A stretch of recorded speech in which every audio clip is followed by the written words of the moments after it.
India నుంచి యూఎస్‌కొచ్చిన పెద్దవారు అంటే పేరెంట్స్ దగ్గర నుంచి వినే కామన్ కంప్లెయింట్స్ మనం ఇక్కడ డిస్కస్ చేద్దాము. ఫస్ట్ థింగ్ వచ్చేసి ఆహారం.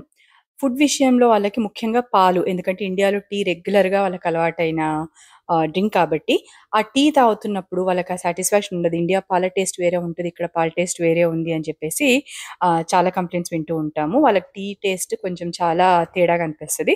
అండ్ అట్లాగే కప్ సైజ్ కూడా టీ కప్ సైజ్ కూడా మీ దగ్గరేంటి ఇంతింత పెద్ద కప్పులుంటాయి. అదే ఇండియాలో అయితే చక్కగా మాకెంత కావాలో అంత చిన్న కప్స్‌లలో టీ ఎన్ని సార్లంటే అన్ని సార్లు తాగుతాం. మీ దగ్గరేంటి ఇక్కడ ఇంత పెద్దగుంటాయి కప్స్ అనేసి అంటూ ఉంటారు.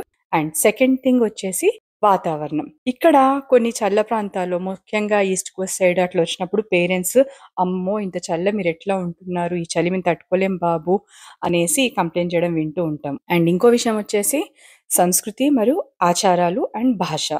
సో, దాంట్లో వచ్చేసి పిల్లలకి తెలుగు నేర్పించలేకపోయినా కూడా పిల్లలకి కొంచెం తెలుగు అర్థమవ్వడం, లేకపోతే మాట్లాడడం కష్టమైనా కూడా పెద్దవాళ్ళకి అది కూడా ఒక ప్రాబ్లమ్‌లా ఉంటది.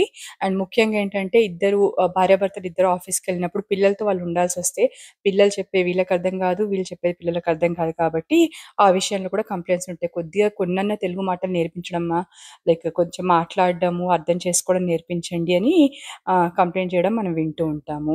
అండ్ సంస్కృతి విషయంలోకొస్తే ఏంటంటే, చాలామంది పెద్దవాళ్ళకి కొంచెం ఆర్థోడాక్స్‌గా ఉన్న వాళ్ళకేంటంటే, ఇక్కడ ముఖ్యంగా ఆడపిల్లలు వేసుకునే డ్రెస్ విషయాల్లో కూడా ఇబ్బంది అనిపిస్తుంది. ఏంటా పొట్టి పొట్టి డ్రెస్‌లు, ఏంటవి అట్లా యేసుకొని బయటికి పంపించేస్తున్నావు, కొంచెం చూడండి బట్టల విషయంలో అని కూడా కంప్లెయింట్ చేయడం వింటూ ఉంటాము. ఇంకో మేజర్ కంప్లెయింట్ ఏంటంటే, ఇక్కడ మన ఖర్చులు.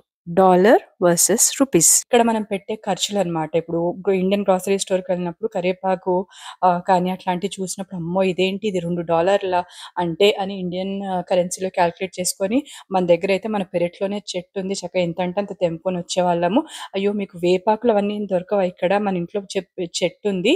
ఇదేంటి మన దగ్గర అంత మంచి సదుపాయాలు ఉండంగా ఇక్కడొచ్చి మీరు ఇంత కష్టపడుతున్నారా? అనడం. ప్రతి కూరగాయకి ప్రతి లైక్ ఎవ్రీథింగ్ లైక్ ఇఫ్ ఎస్పెషల్‌గా మనము ఇండియన్ గ్రోసరీకి తీసుకెళ్ళినట్టయితే వాళ్ళ ఆశ్చర్యానికి అవధులే ఉండవు. అమ్మో! ఇంతింత ఖర్చు చేస్తున్నారా మీరు ఇన్నిన్ని డబ్బులు పోసి ఇన్ని కొనాల్సొస్తదా మీకు అని చెప్పి ఆశ్చర్యపోతూ ఉంటారు. అండ్ ఇంకో ముఖ్యమైన కంప్లెయింట్ పేరెంట్స్ దగ్గర నుంచి వచ్చేదేంటంటే, ఈ మధ్య కాలంలో అయితే మనకి లైక్ టీవీలోనే ఇండియన్ ఛానెల్‌లు, న్యూస్, యూట్యూబ్ అన్నీ వస్తున్నాయి. కొద్దో గొప్పో వాళ్ళ కాలక్షేపం అవుతది కానీ, వాళ్ళకేంటంటే ఆ నేటివిటీ మిస్ అవుతూ ఉంటారు. Indian nativity. కొన్ని ప్లేసెస్‌లలో లైక్ టెక్సాస్‌లో కానీ, న్యూ జెర్సీలో అట్లాంటి ప్లేసెస్‌లలో ఇండియన్ కమ్యూనిటీస్ ఉంటాయి కాబట్టి పెద్దవారికి కూడా లైక్ టైమ్ పాస్ అవుతూ ఉంటది. కానీ ఇంకా వేరే ప్లేసెస్‌లో పెద్దవాళ్ళొచ్చినట్టయితే మాత్రం వాళ్ళకి లైక్ బయటికి వెళ్ళే స్వతంత్రం ఉండదు. కొంచెము ఒకటే దగ్గర ఉండాల్సొచ్చినప్పుడు వాళ్ళకది ఇబ్బందిగా ఉంటది. అండ్ మాట్లాడడానికి కూడా ఎవ్వరు దొరకరు. లైక్ ఇంట్లో ఆఫీస్‌కెళ్ళొచ్చినా లైక్ మనం తప్పించి వేరే వాళ్ళు ఉండరు కాబట్టి అది కూడా వాళ్ళకి కొంచెం ఇబ్బందిగా అయ్యి బోర్‌గా ఫీల్ అవుతూ ఉంటారు. అండ్ ఇప్పుడు చలి ప్రాంతాల్లో కానీ, వేరే ప్రాంతాల్లో ఉన్న వాళ్ళకి ఆ వాతావరణం రీత్యా కొన్ని లైక్ ఆరోగ్య ఇబ్బందులు గూడా వస్తూ ఉంటాయి. లైక్ డైజెషన్ ప్రాబ్లమ్స్ అయితే నేను కామన్‌గా చూస్తాను ఇక్కడికొచ్చే పెద్దవాళ్ళలో. అండ్ అట్లాగే ఇప్పుడు ఎంతసేపు మనకి ఇండియన్ ఛానెల్స్ కానీ, వేరే ఇండియన్ ఏమున్నప్పటికి కూడా అంటే ఎంతసేపైనా సరే టీవీ ముందు కూర్చొని వాళ్ళు ఆ ప్రోగ్రామ్స్‌ని ఆస్వాదించలేరు కాబట్టి, వాళ్ళకి బయటికి వెళ్ళాలని ఉంటది. లేకపోతే ఎవరితోటైనా మాట్లాడాలని ఉంటది. ఇవన్నీ ఉంటది కాబట్టి అవి వాళ్ళు మిస్ అవుతూ ఉంటారు. అండ్ ఇంకో ప్రాబ్లమ్ వచ్చేసి పెద్దవాళ్ళు ఇక్కడికొచ్చినప్పుడు హెల్త్ ఇన్స్యూరెన్స్ మాత్రం అంటే ట్రావెల్ ఇన్స్యూరెన్స్ ఉంటది. అదైతే తప్పకుండా తీసుకోవాలి. ఎవరికన్నా ఏదన్నా హెల్త్ సమస్య వస్తే డాక్టర్ దగ్గరికి తీసుకెళ్లడము, ఆ ఖర్చులు చాలా ఇబ్బందిగా ఉంటాయి. మనకు ఆ ఖర్చులవుతాయని చెప్పి కూడా వాళ్ళు వాళ్ళకేమైనా హెల్త్ ప్రాబ్లమ్ వస్తే చెప్పకుండా దాసుకునే వాళ్ళు కూడా ఉంటారు. అదే మళ్ళీ వాళ్ళు ఇండియా ఎళ్ళిన తర్వాత ఆ ప్రాబ్లమే పెద్దగా అయిపోయేసి కాంప్లికేట్ అవ్వడం కూడా నేను విన్నాను. కాకపోతే ఇక్కడ వాళ్ళు అప్రిషియేట్ చేసే విషయాలు కూడా ఉంటాయి. లైక్ ట్రాఫిక్ విషయంలో వస్తే ఎంత ఖచ్చితంగా పాటిస్తున్నారు. అదే మన దగ్గరైతే అసలు ఎవరు పాటించరు అనడము.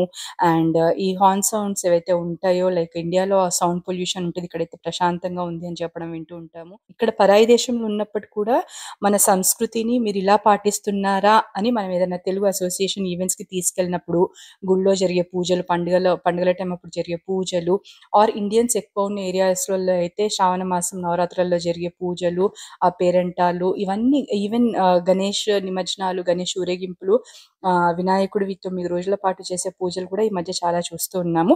అండ్ ముఖ్యంగా బతుకమ్మ పండుగ అయితే ఆల్మోస్ట్ చాలా స్టేట్స్‌లో చాలా వైభవంగా జరుపుకుంటున్నారు. ఇవన్నీ చూసినప్పుడు వాళ్ళు చాలా ఆనందిస్తారు. మీరింత దూరం వచ్చినప్పటికి కూడా మన సంస్కృతిని మీరిలా పాటిస్తున్నారు అన్న విషయంలో మాత్రము వాళ్ళ పిల్లల పైన వాళ్ళు చాలా ప్రౌడ్‌గా ఫీల్ అవుతుంటారు. అండ్ ముఖ్యంగా ఏంటంటే వాళ్ళున్నప్పుడు మన పిల్లలు కానీ, మనం కానీ కొంచెం ఇండియన్ కట్టుబాట్లు అండ్ ఇండియన్ సంస్కృతిని ప్రతిబింబించేలా వాళ్ళ ముందు మనము మన మన మనం పుట్టి పెరిగిన వాతావరణాన్ని పాటిస్తూ ఉంటే వాళ్ళింకా చాలా సంతోషిస్తారు.